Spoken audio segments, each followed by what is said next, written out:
જન શિક્ષણ સંસ્થા ભરૂચ દ્વારા મતદાન જાગૃતિ અંગે સજોદ હાઈસ્કૂલ ખાતે વક્તૃત્વ સ્પર્ધાનું આયોજન કરાયું। આજરોજ ભરૂચ જિલ્લાના અંકલેશ્વર તાલુકાના સજોદ ગામ ખાતે મહિલાઓમાં મતદાન જાગૃતિ અંગે વક્તૃત્વ સ્પર્ધાનું આયોજન કરાયું, જેનો વિષય હતો લોકસભાની ચૂંટણીનું મહત્વ।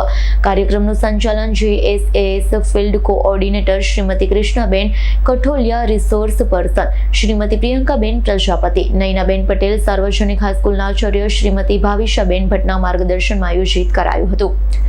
શ્રીમતી ઇન્દુબેન પટેલ અને અનિલભાઈ પટેલ દ્વારા શાળાના વિદ્યાર્થીઓને મતદાન અને આવનાર ચૂંટણીઓ અંગે વાલીઓને જાગૃત કરવા પ્રોત્સાહિત કર્યા હતા। મોટી સંખ્યામાં શાળાના વિદ્યાર્થી JSASના તાલીમાર્થીઓ ઉપસ્થિત રહ્યા છે। વક્તૃત્વ સ્પર્ધામાં પ્રથમ ક્રમે રિયા લિંબાચિયા, દ્વિતીય ક્રમે દીક્ષા ગાંધર્વ, જ્યારે તૃતીય ક્રમે નિકિતાબેન જોશી વિજય રહ્યા।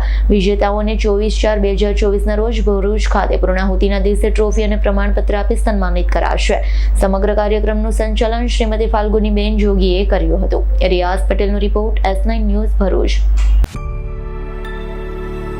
અમારી તમામ માહિતીથી અપડેટ રહેવા માટે જોડાયેલા રહો S9 ન્યૂઝ સાથે।